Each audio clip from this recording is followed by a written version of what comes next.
Xander, why don't we get this gentleman on here, the host of the NFL Matchup Show, ESPN correspondent, and a guy who's been, I think you're going to be covering a heck of a game Sunday in Baltimore, and that's Sal Paolantonio. Sal, how are you today? It has been high drama in Philadelphia with the Eagles over the last couple of weeks. I've never seen anything like it. I've covered this team since 1993. My first day on the job, covering the team for the Philadelphia Eagles was about Reggie White, the first player to file for free agency in NFL history. I covered Bremen selling the team to Lurie, the firing of Rhodes, the firing of Kotite, Andy Reid, the suspension of T.O. And I can tell you, I've never seen anything like this. The amount of attention that has been paid to this football team in the last couple of weeks has literally been historic, without a doubt. Yeah, I guess it's going to continue, Sal. I was talking about just a minute ago about the offensive coordinator position, but let me start with this with you. The Eagles hire Vic Fangio as their DC. Give me your comments on that, Sal. Does that register with you in any type of significant way? Well, it's the easy way out. They tried to hire Vic Fangio. They were talking to him about replacing Jonathan Gannon, and Fangio didn't want to wait. And Gannon left, and Fangio's had already committed to the Miami Dolphins. And Fangio only lasted 1 year there. Yeah. And if you look at the profile, Sean Desai is a disciple of Vic Fangio. They run the same kind of defense. Just look at the blitz numbers, 21% blitz percentage rate, identical for both teams in 2023. The number of touchdown passes given up, both in the bottom 5 of the National Football League. These defenses are great when you have great players. That's what Rex Ryan always said about the Vic Fangio defense. Vic Fangio has an under 500 record. And if truth be told, at the press conference, it was all about fresh ideas. Yeah. Let's bring in fresh ideas. Maybe they were only talking about the offense. That's an excellent point. You're exact. 177 and 191, Sal, 23 seasons. And according to Pro Football Reference, all of his percentiles, meaning how he came in relative to his peers throughout his career, he's all right around 50%. So he's just right in the middle of the pack in his ability to limit offensive yardage, limit offensive touchdowns. So I just think it was a name hired by the Eagles. I don't think it's anything special at all. Well, no, it's not. Vic Fangio does have a name, but so does Ron Rivera, and so does the young Mike Caldwell. Both of those defensive coordinators and former head coach Ron Rivera failed where they were because they didn't have the players that they needed. In the case of Caldwell, it just kind of evaporated due to injuries, and Rivera, they traded away the team. They were selling the team, and he got caught in the switches. And the bottom line is they wanted Fangio, and they had to settle for Sean Desai, and now they have Fangio. But here's the bottom line, Pat. You have a head coach, and you're going to have Tim McManus on later, and it was Tim who asked the question in the press conference, and I want to hear Tim's insight and perspective. Nobody covers the team better than Tim McManus. I'm looking forward to him being on your show later. Mm-hmm. He's in the 4th year of a 5-year deal. So who was he really going to attract to Philadelphia as a coordinator, knowing that he really is on the clock? Right. Brian Daboll's on the clock at the Giants. Mike McCarthy's on the clock with the Dallas Cowboys. Right. And now Nick Sirianni. 3 of the 4 guys, and you have a new head coach in Washington. We don't know who that's going to be. The whole NFC East, in terms of the head coaching position, is in complete upheaval, top to bottom, all 4 teams. Well, you are right. You are right. And the upheaval here, you mentioned at the top of the show, substantial. You mentioned how tense that press conference was. Jeff McClain put out on X, Sal, that he's saying that Nick Sirianni reports to Jeff Lurie. He does not report to Howie Roseman. How common, if that's the case, how common is that in the NFL? And how awkward is that for Howie Roseman? Well, that's an interesting dynamic. I think the bottom line is that a lot of what goes on in the Philadelphia Eagles, there are a lot of conversations between the owner's son, Julian Lurie, who's basically the head of a lot of the statistical and analytical parts of the team, Howie Roseman, who has ultimate authority over the roster, as far as I can tell, as the general manager and executive vice president of the team. So, they talk to one another about the direction of the team, but they were sitting very far apart from one another. And at one point, Howie Roseman asked Nick Sirianni if he could interject. I don't want to read too much into body language because then you get into trouble. Jeff's a good reporter. I trust what he's reporting.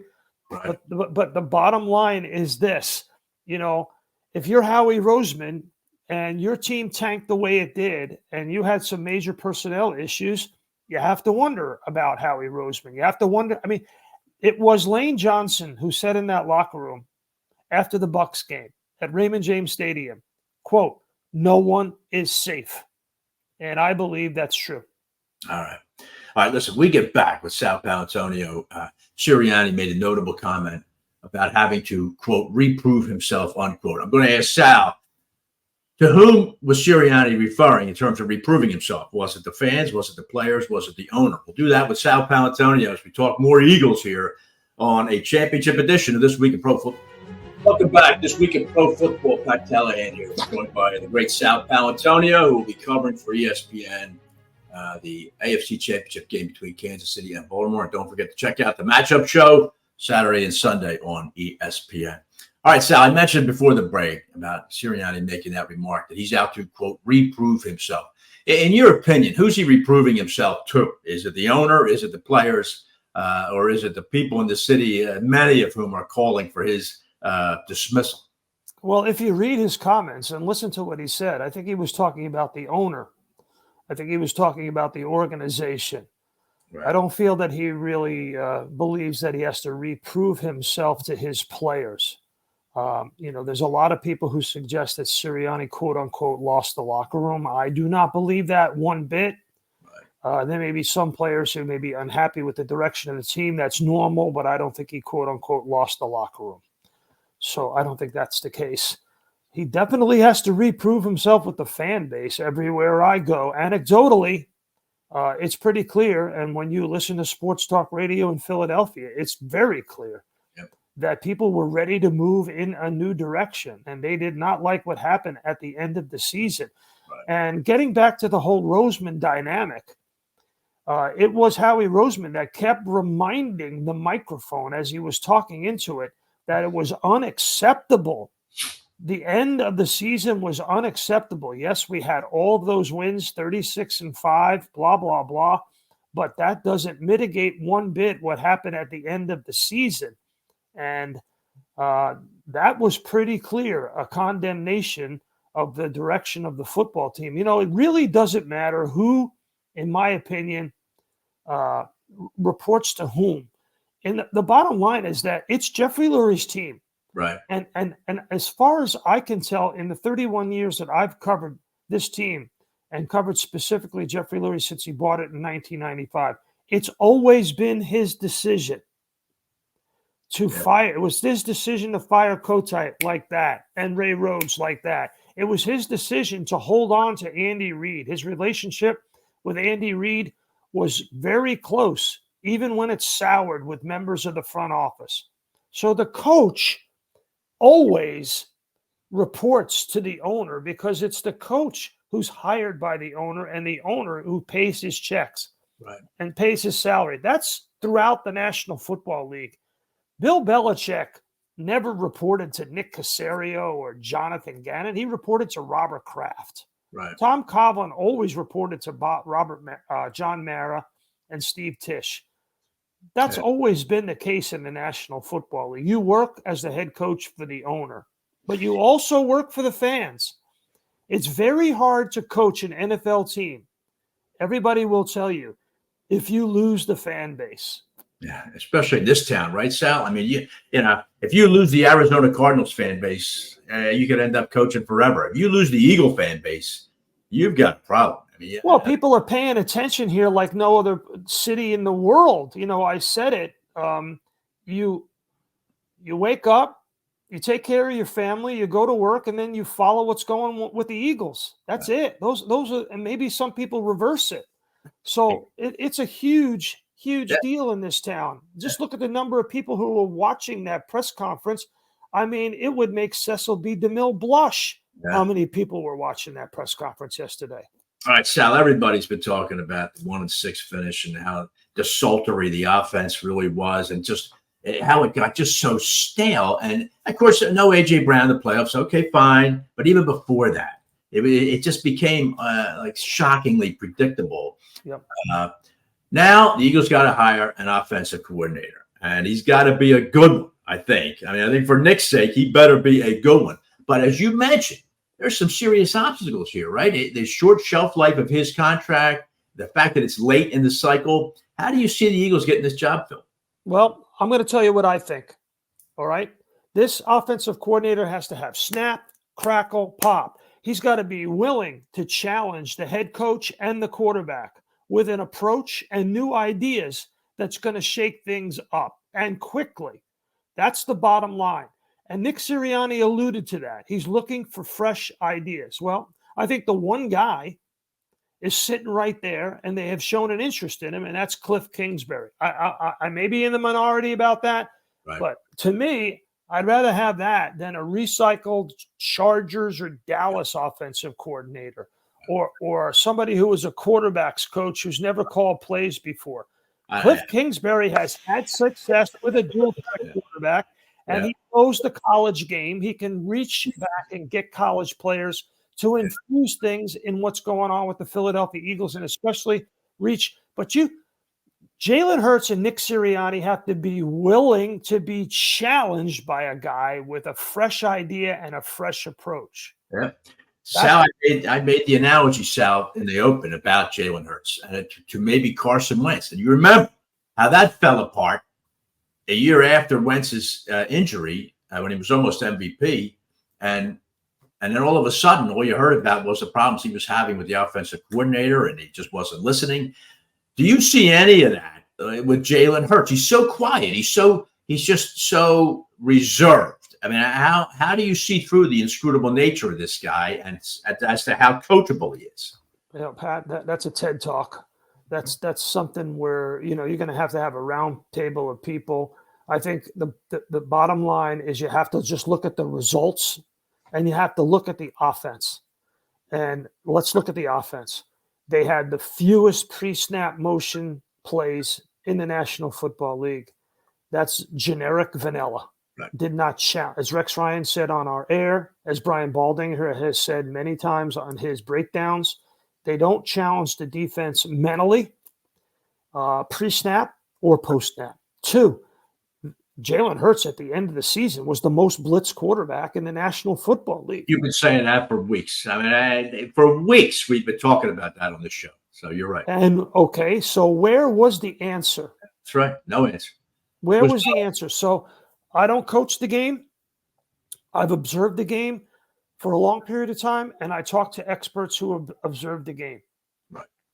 And so I'm sitting in Todd Bowles' office after the wild card game, and he was just giddy about how his blitz worked on just about every play, whether the Eagles were throwing it or running it.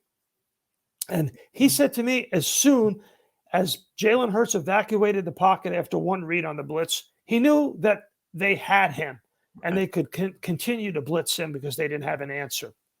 Boy. And this is a wild card game in which he gave up a safety in a playoff game that should never have happened. So he needs help. He is definitely repairable, in my opinion. He has obviously MVP level talent, and he needs somebody to challenge him. Nick Sirianni needs somebody to challenge him.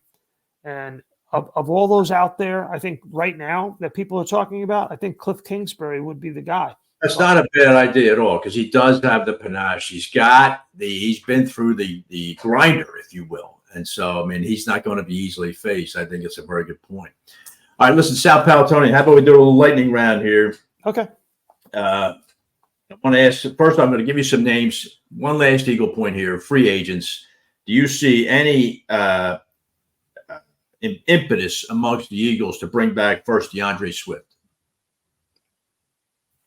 Well, that's a good question, Pat. We're not even there yet. You got to figure out who the offensive coordinator is. I think the number one thing that we have to concern ourselves with is Jason Kelsey. Who's going to play center and who's going to call the protections and what kind of offense?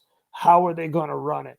Are they going to run this offense bang, bang, machine gun style with Chip Kelly in mind? Are they going to run it with a lot of pre-snap motion like the Mike Shanahan, Kyle Shanahan, Sean McVay, Matt LaFleur offense that's in vogue right now in the National Football League?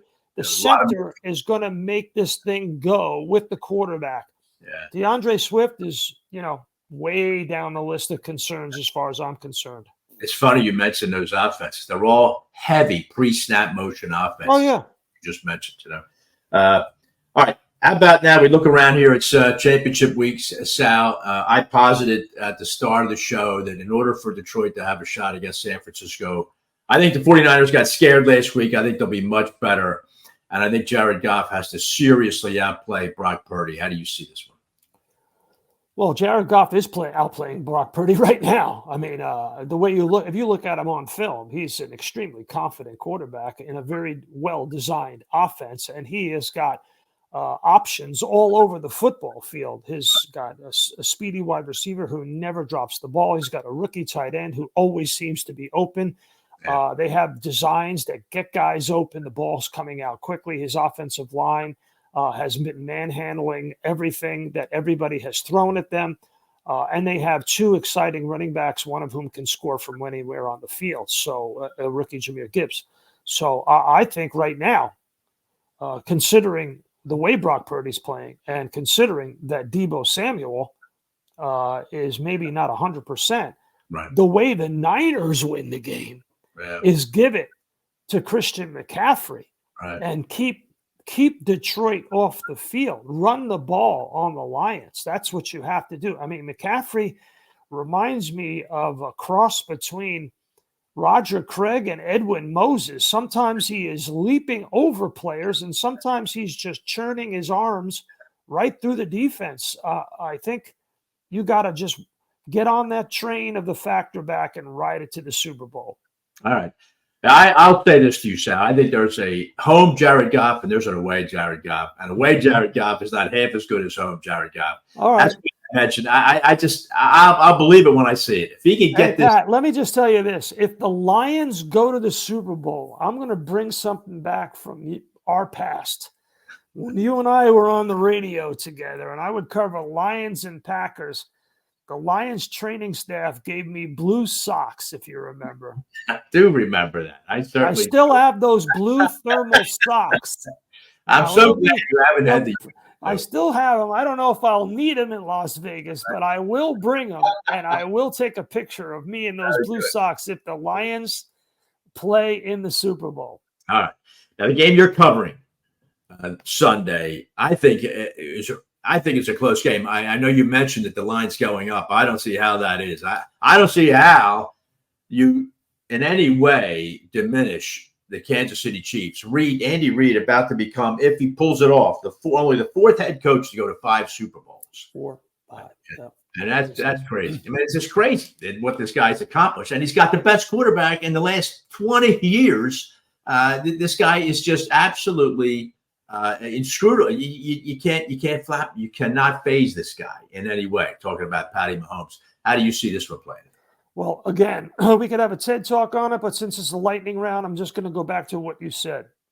Patrick Mahomes II has no interceptions in his last 5 playoff games, and he's won all 5. Yeah. He is like a point guard in the NCAA tournament who doesn't turn the ball over, gets the ball to his playmakers, and lets them shoot the shot. Yeah. And if Lamar Jackson turns the ball over, the Chiefs are going to win. That's it. Yeah. If he doesn't turn the ball over, the Ravens will win. They have enough on defense to win the game. That's it. That's the game right there. All right. Excellent. I appreciate that. One last thing I want to hit you with, Sal Pao. We are down to 2 head coaching openings right now, Washington and Seattle. There is a certain guy named Belichick who at the outset of this process was thought to be the golden boy hire for all these head coaching openings. It looked like Atlanta. Atlanta just hired Raheem Morris now as their head coach. What do you think is the dynamic here as to why no one has made any real serious overtures to Bill Belichick? That is going to be something we're going to have to report out. So I'll give you some theories as to why. And I really have nothing to back it up because it's not something that I have reported, because I've been involved in the Eagles game, the Eagles situation, and covering the Ravens down the stretch here. So I haven't made the kind of phone calls that will give you detailed insight. But what I am hearing is that Belichick really wants to break Shula's record. Mm-hmm. And so what you're buying when you're bringing Belichick in is a short shelf life. Yeah. That's the bottom line. He wants to beat the record, and he wants to do it quickly and in a dignified way at a dignified place. Right. That's one. Two, he has run his whole show, his entire career. Picked the groceries, went shopping, and cooked up the meal, as Parcells once said. Right. Does he want to share that with Rich McKay in Atlanta, or with a new general manager and president in Washington and a new owner that wants to go in a new direction? Right. And can he win quickly in Washington, or could he win quickly in Atlanta, where the quarterback situations are, Yeah, correct. Very dicey. Dicey. Right. You are correct. Yeah. So I would say I would say something's going to happen. I don't know what it is, but there's going to be some surprise, because Belichick has never been left standing when the music stops. Yeah.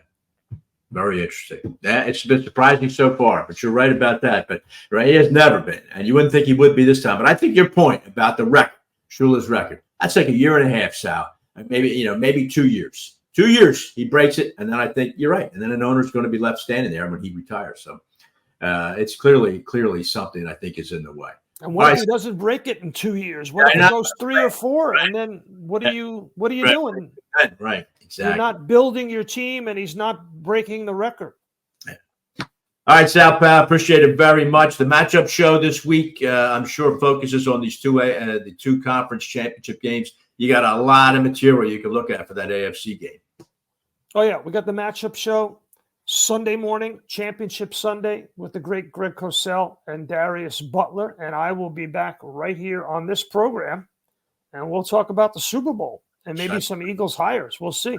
Right, we'll see. Hopefully we do. Sal, I appreciate it very much. It was a great segment. Thank you. Have a safe trip to the Queen City. We'll talk to you, the Charm City. Listen to me, the Charm City. We'll do that next week, all right? All right, Pat.